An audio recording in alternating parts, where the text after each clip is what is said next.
안녕하세요. 캔들의 신입니다. 먼저 지난 관점 복귀해보면 여기서부터 내려온 하락 파동이 이렇게 엔딩으로 가서 약적행을 2번 하는 시나리오와 여기 저점이 이미 나왔고 이렇게 리딩으로 올라가서 이제부터 상승 파동이 시작하는 시나리오를 말씀해 드렸는데 그 분기점을 여기 전체 하락분의 0.618을 넘어서는 84K 이런 데를 뚫으면 저점이 나왔다고 보는 게 맞다고 말씀드렸고 거기를 지금 돌파를 했기 때문에 저는 저점이 나왔다고 일단은 보고 있습니다. 텔레그램의 후속 관점으로 계속해서 비트는 리딩의 가능성을 높여주고 있다고 말씀을 드렸고 이제부터는 하락을 해도 롱 포지션 위주로 잡아야 된다고 생각을 하고 있습니다. 그래서 오늘은 제가 저점이 나왔다고 생각하는 이유 그리고 현재 차트에서 고점을 뚫으러 가는 알트 마지막으로 한 가지 조심해야 되는 점 이렇게 3가지로 정리를 해서 말씀드리겠습니다. 그럼 시작하기 전에 구독과 좋아요 한 번씩 부탁드리겠습니다. 일단 저점이 나왔다고 보는 이유 중에 가장 큰 게 1일 캔들이죠. 1일 캔들을 보면 지금 그림판에 제가 그려놓은 캔들이 뭐 제 방송을 보신 분들은 다 아시겠지만 하락다람쥐 캔들이에요. 이거는 고점에서 하락세 초반에 나왔을 때 굉장히 강력한 힘을 가지는 하락 캔들이죠. 4시간 봉에서 그동안 제가 올렸던 관점만 봐도 승률이 그래도 70% 이상은 될 거예요. 굉장히 확률이 높죠. 자, 근데 이 캔들을 볼 때 아주 중요한 게 있습니다. 바로 나오는 위치예요. 얘가 하락하는 초반에, 그러니까 초입에 나오면은 하락 캔들이지만 현저한 하락세에서 저점을 뚫은 위치에서 이 캔들이 발생을 하면 다음 캔들과 조합해서 오히려 상승 캔들로 바뀌죠. 그 캔들을 음봉이 와야 될 자리에 양봉이 온다고 해서 음자리 양으로 부르고요. 자, 그럼 지금 상태에서 이 캔들이 어디 나왔냐 살펴보면 1일 캔들에서 이렇게 발생을 했죠. 자, 근데 말씀드렸듯이 이 위치가 하락세 초입이 아니죠. 왜? 하락세 초입은 이런 곳을 뜻해요. 고점에서 막 내려오는 위치. 지금은 오히려 여기 단기 저점을 뚫은 위치죠. 자, 그러면 이 캔들을 하나로 봤을 때 상승으로 전환이 됐다고 보긴 어려운데 이 다음 캔들이 중요합니다. 이 하락 캔들이 저점에서 발생하고 그게 상승으로 바뀔 때 아주 중요한 조건은 다음 캔들이 상승 캔들이어야 됩니다. 그리고 그 캔들이 이런 식의 상승 삽박 캔들이면 가장 좋죠. 윗꼬리가 살짝 있고 아랫꼬리가 없는 형태. 근데 조금 아쉬운 건 그 캔들을 완벽하게 완성하지 못했어요. 1일 캔들에서. 왜냐하면 이 상승 삽박 캔들이 핵심적으로 여기 하락 캔들의 첫 시작 가격 위에서 마감을 해야 되죠. 이런 포인트가 이 상승 캔들의 신뢰도를 대폭 높여주는데 그런 형태는 아닙니다. 보시면 여기 보이는 양봉 캔들이 이쪽 하락 캔들 위에서 마감하지 못했죠. 그래서 조금 부족한 감이 있습니다. 그래서 신뢰도가 조금 떨어졌는데 여기서 신뢰도를 높여주는 딱 2가지 포인트가 있습니다. 그게 뭐냐? 첫 번째는 이 가운데 캔들입니다. 이 가운데 캔들의 위아래 꼬리가 길면 길수록 저점에서 나왔을 때 이런 형태로 길게 위아래 꼬리를 달리면 달릴수록 저점 근처에서는 하락에 대한 힘이 약해지는 캔들이에요. 단순히 그냥 이걸 도지로 봤을 때는 그렇게 볼 수 없지만 하락다람쥐에서 나오는 이 가운데 긴 위아래 꼬리 도지는 매도세의 한계를 암시를 하죠. 이런 포인트가 바로 이 상승 캔들의 신뢰도를 높여주고 있고 또 하나 여기서 또 양봉에서 끝난 게 아니라 다음 캔들이 음봉인데 그걸 또 장악을 해줬죠. 연속 장악이라고 저는 표현을 하는데 그래서 여기서 발생한 캔들의 흐름들이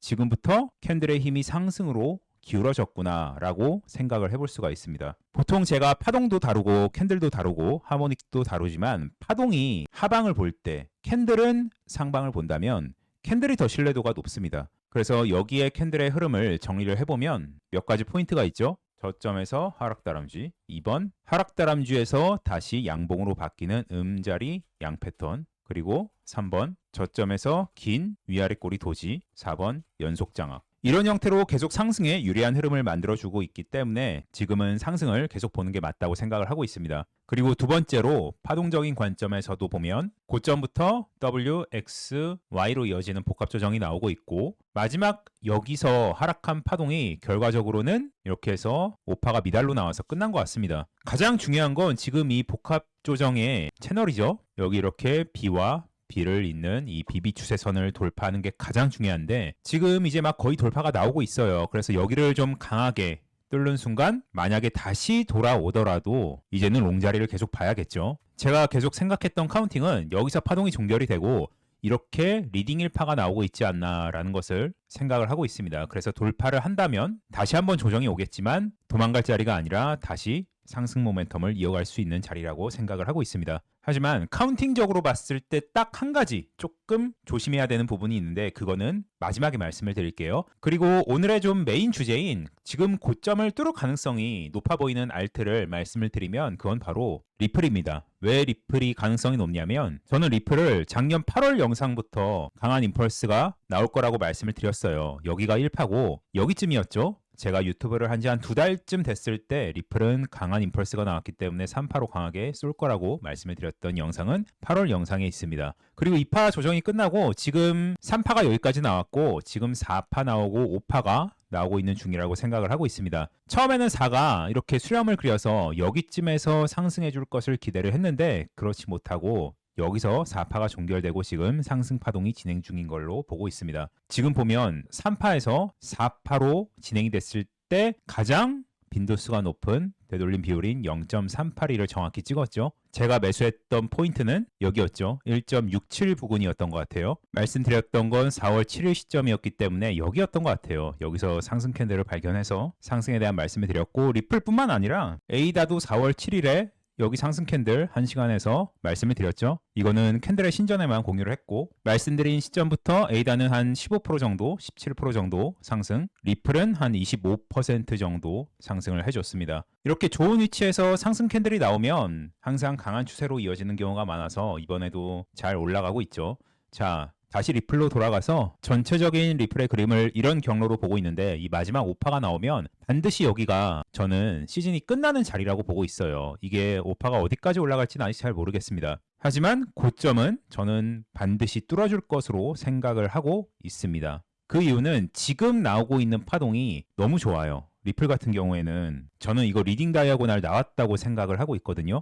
그러니까 오히려 비트나 다른 코인들보다 훨씬 더 상승 모멘텀이 지금 강하게 나타나고 있는 게 바로 이 리플이란 얘기죠. 지금 리플은 이 리딩 1파가 끝났어요. 끝나고 지금 조정파가 나오고 있고 리딩의 특성상 조정파가 강하지 않기 때문에 보통 이런 데서 멈추는 경우가 많죠. 아니면 이렇게 그냥 횡보를 하고 위로 올라갈 수도 있고 그래서 이 조정파가 어쨌든 마무리가 되고 나면 그 다음 파동은 무조건 연장 파동이기 때문에 이 다음에 굉장히 폭발적인 상승을 할 수 있다고 저는 생각을 합니다. 그래서 리플을 계속 저도 홀딩을 하고 있는 거예요. 현물도 있고 제가 알트를 많이 보지는 않지만 지금 가장 뚜렷하게 상승 모멘텀을 가지고 있는 알트 네 바로 리플이었습니다. 자 마지막으로 지금 포지션 없는 분들을 위해서 말씀을 드리고 마무리할게요. 자 지금 밑에서 못 잡으신 분들은 뭐가 됐든 간에 알트가 됐든 비트가 됐든 뭐라도 잡았어야 되는데 잡지 못하신 분들은 냉정하게 말해서 탈 자리 없습니다. 왜냐하면 지금 딱 중요한 비비 추세선을 앞두고 있죠. 제가 만약에 지금 포지션이 없다면 아무것도 못 샀고 여기를 강하게 돌파를 하는 걸 확인을 해야 됩니다. 그러니까 애매하게 이렇게 살짝 꼬리로 뚫는 거 말고 확실하게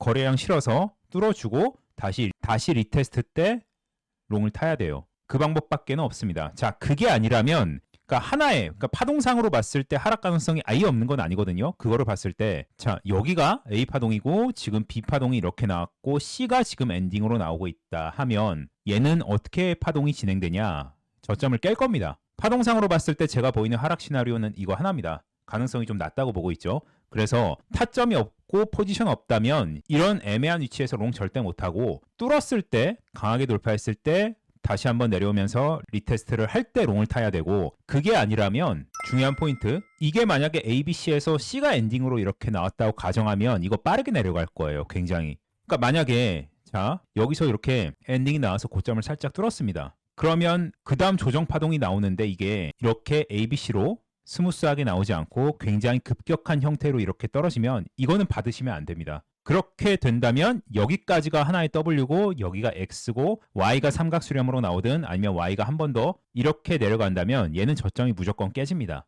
여기가 엔딩이기 때문에. 그래서 포지션이 없다면 단타로 그냥 짧게 하는 건 괜찮은데 스윙으로 뭔가 여기서 바로 롱을 잡는다? 이거는 말도 안 되죠. 네, 이렇게 포지션 없으신 분들은 이런 방향으로 대응을 하면 좋지 않을까 생각을 하고 있습니다. 네, 그럼 오늘 관점은 여기까지 하겠고 뭐 이번 주 안으로 결론이 나겠죠. 그리고 제가 지금 좀 걱정하고 있는 메이저 알트가 하나가 있는데 그거는 제가 다음 라이브 때나 아니면 관점방에 글을 남겨놓겠습니다. 그러면 후속 관점은 제가 텔레그램에 업로드하니까 텔레그램 주소는 영상 더보기와 그리고 고정 댓글에 남겨놓겠습니다. 네, 그러면 오늘도 시청해주셔서 너무 감사드립니다.